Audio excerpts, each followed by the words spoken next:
You Lord, oh Lord, you Lord, for Sunday. You Lord, oh Lord, you Lord, for Sunday. You Lord, oh Lord, you Lord, for Sunday. You Lord, oh Lord, you Lord, for Sunday. You Lord, oh Lord, you Lord, for Sunday. You Lord, oh Lord, you Lord, for Sunday.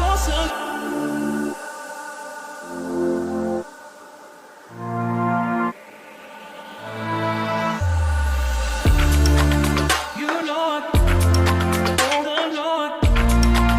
you Lord, for Sunday. You Lord, oh Lord, you Lord,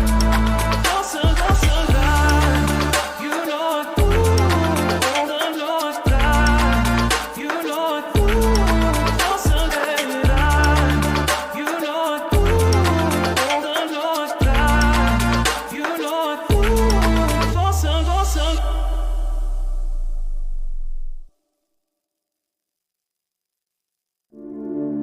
You Lord, oh Lord, you Lord, for Sunday. You Lord, oh Lord.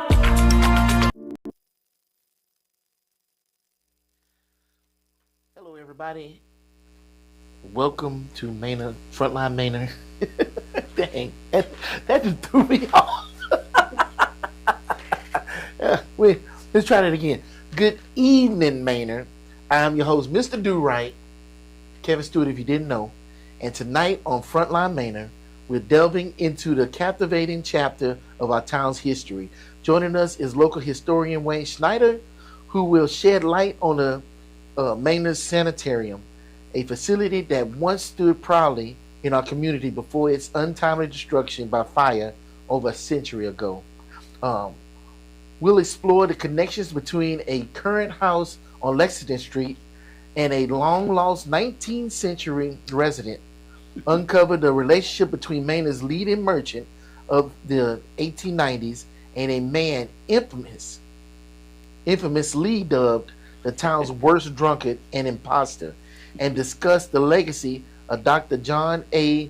Stromberg, the visionary behind the Manor Sanitarium. Prepare for an evening of revelations and rediscoveries as we journey through the annals of Manor's rich history.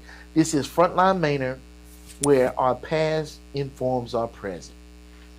And we have Mr. Schneider with us. Welcome Yes, sir. back, sir. Thank you. You're starting to become a staple here. We're going to have to start charging you rent here in a minute. Uh-oh. I can't wait to hear this. Every time you come in, you hinted towards the sanitarium, and so now we're finally doing an episode on it. Yeah. I can't wait to hear this. Okay. Shall we start at the beginning? Sound like a good place to start. start. Okay. In December the 10th of 2021, Okay. I received a message on the Manor Historical Society Facebook page from someone who lives up here in the 300 block of Lexington Street. Okay. And she was asking me if I knew anything about a hospital that used to be in Manor. And she said that her husband had grown up in a house in that area, and that as he was growing up, they kept finding things in the yard that they thought might have been some kind of things, instruments or something used in a hospital. So she was asking, did I know anything about a hospital? And at that time I said, well, I don't know much. Give me a few days and I'll get back to you. So I started looking. I started looking online, and I started looking at a number of different places online. And I had seen just one or two references to something called the Manor Sanitarium. Okay. And that was, but I never did get into that. So because to me, when you say sanitarium, that doesn't necessarily mean hospital. Right. Because normally you think of it's a place for people maybe with mental problems or that sort of thing. Mm-hmm. But there was a time when sanitarium was interchangeable with hospital. So when they named it the Manor Sanitarium, it was a hospital. So I started looking, and I found a number of different things, and I found a picture. Well, let me see if I can pull it out here right quick. Whoops. That's all right. Man, he brought the works today. We are diving into this.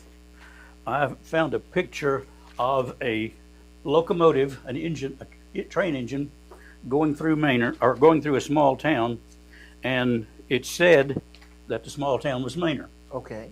So, and it said that the person who had posted the picture, there you go, the guy that posted the picture on Facebook. You gonna put it on me?